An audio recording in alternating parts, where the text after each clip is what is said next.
മൈക്കിലിട്ട് വെച്ച് രേണു ആരാണ് സുധി? അത് തൊട്ട് വിടണ്ട, അത് തൊട്ട് കളിക്കണ്ട. ഒരു കാര്യം ഞാൻ പറയാം, മരിച്ചു പോയ മനുഷ്യരെ കളിക്കരുത്. ആ രീതിയിലുള്ള സംസാരം അത് വേണ്ട, ആ രീതിയിലുള്ള സംസാരം വേണ്ട. ഇവിടെ എന്നോട് ഒരു കാര്യം പറഞ്ഞിട്ടില്ല, എനിക്ക് കാര്യം മാത്രമേ പറഞ്ഞിട്ടുള്ളൂ.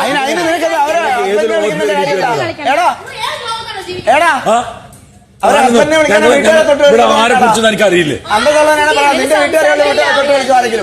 കളിച്ചോ ഒരു മനുഷ്യന്റെ അറിയണമെങ്കിൽ കളഞ്ഞിട്ടുണ്ടെങ്കിൽ ഇവരറിയും. അതിനീ പറഞ്ഞോ? പക്ഷെ വീട്ടിലുള്ളവരും മനുഷ്യരും പറഞ്ഞാണല്ലോ വിവരറിഞ്ഞു. നിങ്ങളുടെ പേഴ്സണൽ കാര്യങ്ങളൊന്നും എനിക്കറിയില്ല. ഇവിടെ അത് നീ പറഞ്ഞതുകൊണ്ട് ഞാൻ തന്നെ അനീഷ താനെന്ന് മാത്രമേ വിളിച്ചിട്ടുള്ളൂ. എന്നെ നീ